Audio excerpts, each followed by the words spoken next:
Je suis docteur Tania Samira Kouadio, médecin généraliste et conseiller technique du ministre de la Santé et de la couverture maladie. Le conseil technique, il y en a plusieurs, c'est-à-dire que dans chaque domaine. Moi, par exemple, je suis conseiller technique chargé des syndicalistes. Chargé des syndicalistes. Voilà. Donc, il y en a plusieurs conseillers.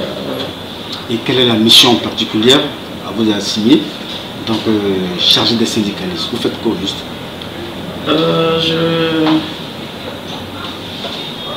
Je suis là, je gère, je veux dire, je rencontre les syndicats. Et vous savez que la gestion des personnes, c'est souvent des échanges souvent délicats. Donc, c'est ces échanges-là que je gère avec ces syndicats. Ceux qui sont contents, ceux qui ne sont pas contents, il faut toujours être là, à tout moment, échanger avec eux pour éviter les grèves, ou même quand il y a des grèves, aller en dialogue et revenir être, je veux dire, la médiatrice entre les syndicats et le ministre et le cabinet. Est-ce à dire que vous êtes celle-là même qui désamorce la bombe sociale au niveau du ministère? Oh, je ne veux pas me prétendre ça. Je ne veux pas me prétendre ça, non, pas du tout. Voilà. Non, je pense que quand même, c'est une équipe. C'est une équipe et vraiment c'est toute une équipe, voilà, qui travaille sur ces questions. Alors, particulièrement vous, dans votre mission, qu'est-ce qui rend difficile vos tâches? Qu'est-ce qui rend un peu délicat cette mission? Comme je disais, il faut gérer les personnes. Et souvent, quand tu as même déjà 5 personnes, que chacun a ses idées, pour trouver une idée commune, c'est pas facile. Souvent, les gens sont vraiment surchauffés quand c'est dans une grève où ils viennent avec je veux dire, donc, hein, comprenez que quand ils sont, voilà, pour des gens qui veulent gréver, qui sont fâchés, quand ils arrivent, il faut vraiment trouver des mots justes. Il faut vraiment, il faut trouver des mots justes. Alors vous n'étiez pas au sein du ministère, vous y êtes venu de loin et de près. Quel est aujourd'hui le regard que vous portez sur la mission même du ministère de la Santé, avant que vous ne soyez au cabinet? Le temps que vous êtes là, comment est-ce que vous pouvez juger ce ministère-là, sa place même au niveau d'une nation? Je peux dire le ministère de la Santé est le point le plus sensible dans un État et même du gouvernement. Parce que de loin, en tant que médecin, bon, je vois, je sais que c'est le ministère de la Santé, mais étant l'intérieur, le rôle, vraiment, je pense que j'ai encore 2 fois plus de respect pour ce ministère-là. Voilà. Oui. Nous savons que la population traverse beaucoup de crises, beaucoup de pandémies. Nous avons eu la crise du VIH, SIDA, pandémie, il y a le paludisme, il y a la Covid. Alors, comment est-ce que, selon vous, le ministère a su juguler toutes ces pandémies-là? Et quelle a été la pandémie, sinon la crise qui a beaucoup ébranlé le ministère, qui a beaucoup mis à rude épreuve le ministère? Bon, je pense que c'est la pandémie que j'ai vécue, qui est la Covid. Oui. Hein? Sinon, bon, pour le VIH, on peut dire qu'on était encore très jeune, peut-être même pas encore né. Alors on a pris les choses en cours. Je peux dire la Covid-19, c'est vraiment parce qu'on a chacun de nous, on a nos habitudes. Et comme le disait l'OMS pensait que ça allait être difficile pour l'Afrique. Vous voyez, parce que nous, on est plus, je veux dire, on a ce contact-là, cette chaleur entre nous. Alors vraiment, ça, je veux dire, c'est la pandémie la plus difficile. Et aussi, par la grâce de Dieu, on a pu vraiment maîtriser cette pandémie-là. Je peux vraiment féliciter non seulement le chef de l'État, le ministère, à travers ça le ministre de la Santé lui-même et toute son équipe, et aussi les Ivoiriens, toute la Côte d'Ivoire. parce que il faut dire que ça n'a pas été facile pour changer les habitudes du jour au lendemain. Ça, je peux vraiment dire chapeau aux Ivoiriens. Alors, le ministère, il y a quelques jours, a fermé quelques sites voilà, qui étaient réservés à dépistage de la Covid, aux vaccinations. Alors, est-ce que c'est un signal pour dire que bon, cette pandémie est maintenant derrière nous? Oui, je peux dire que cette pandémie est maintenant derrière nous. Oui, je peux dire que cette pandémie est derrière nous. Et aujourd'hui, on s'est habitué à ça comme on s'habitue au VIH. Donc, je pense que déjà, l'urgence est déjà derrière nous. On peut maintenant rouler tranquillement. Alors, il y a des sujets qui intéressent beaucoup la société, le genre, la place de la femme dans la société aux côtés des hommes. Pour vous, quel est le sens de la parité homme-femme? Comment est-ce que vous vivez depuis ce débat-là? Il faut dire que souvent c'est pas facile. Et en tant que femme, j'ai l'habitude de dire que nous travaillons 2 ou 3 fois plus pour pouvoir obtenir quelque chose. Vous voyez, parce que souvent le regard de certaines personnes pense que la femme c'est peut-être un instrument ou quelque chose que bon voilà on obtient tout à travers voilà notre beauté ou bien autre chose. Mais je dis non, parce que on travaille encore plus. Parce que quand tu es avec des hommes que tu veux vraiment je veux dire être présent, il faut vraiment donner le meilleur de toi-même, et c'est 2 fois, 3 fois encore plus que des hommes. C'est pas... D'accord. Mais chaque année, la femme est honorée à l'OCAT. Il y a plus d'activités concernant la femme, contrairement aux hommes. Pourquoi? Journée de la femme, la fête des mères. Vous, en tant que femme, est-ce que vous pensez que c'est utile tout ça? Oui, c'est utile. Parce que je vais même dire que Dieu est une femme. Parce que c'est que la femme veut, Dieu le veut. Vous voyez. Et bon, pour revenir quand même à la question, la femme c'est l'humanité. La femme c'est tout. La femme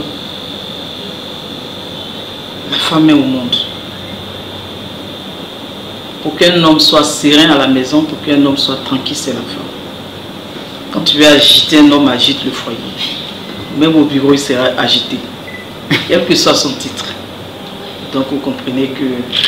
Et les femmes, vous savez, les femmes ont vécu pas mal de choses aussi. Vous voyez, alors c'est peut-être une manière pour aujourd'hui appuyer ces femmes-là. Une manière de leur dire qu'elles existent.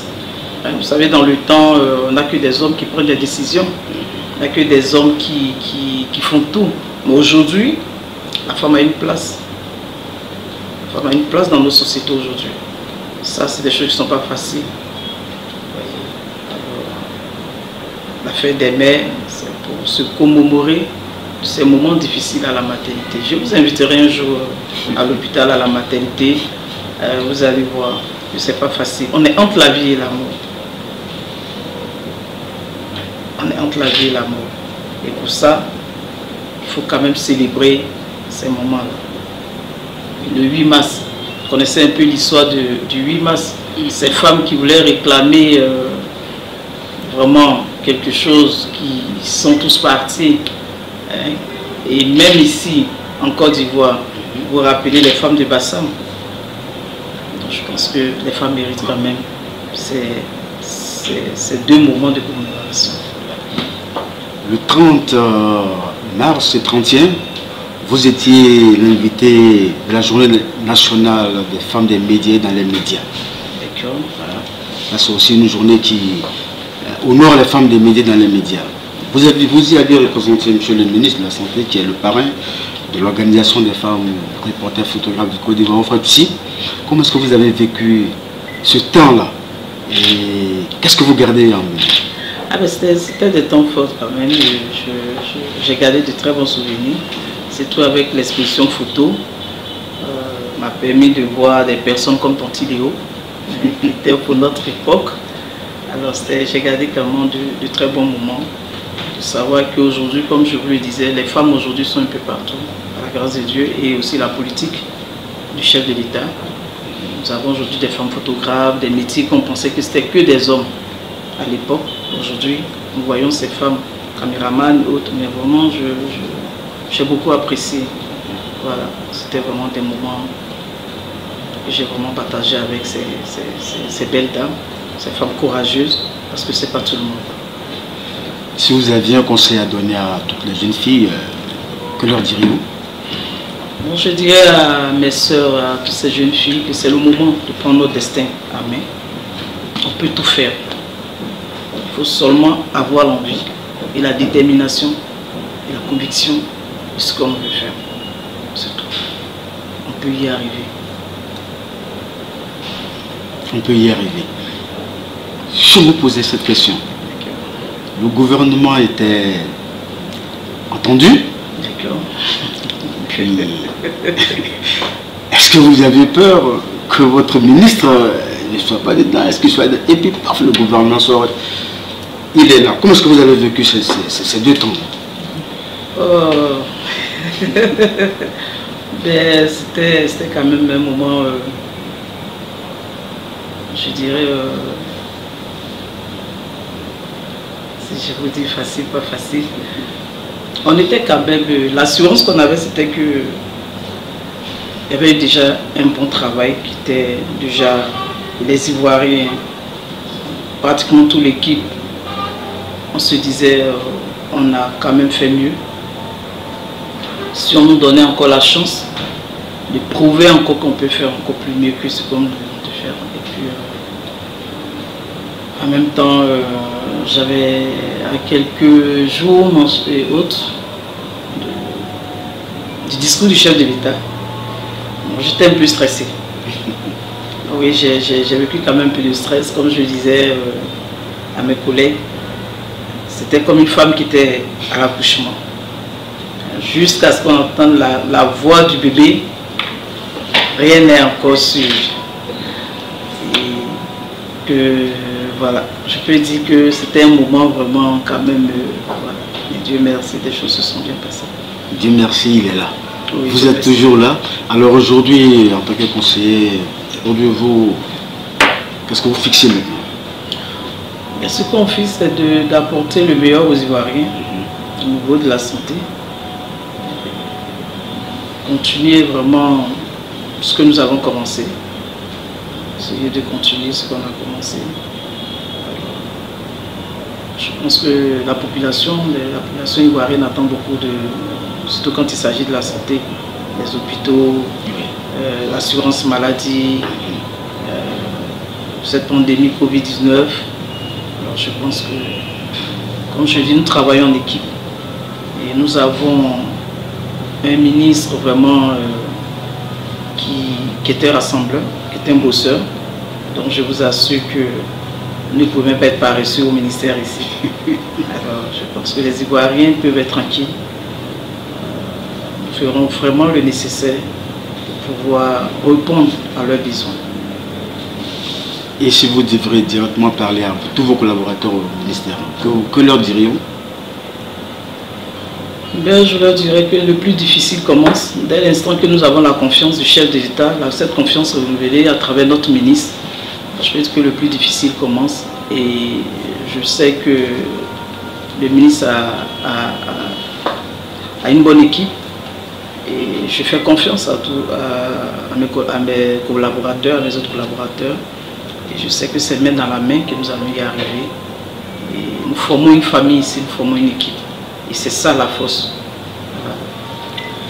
Docteur Kadio Tania, ce fut un plaisir. Un plaisir était. Merci. Merci.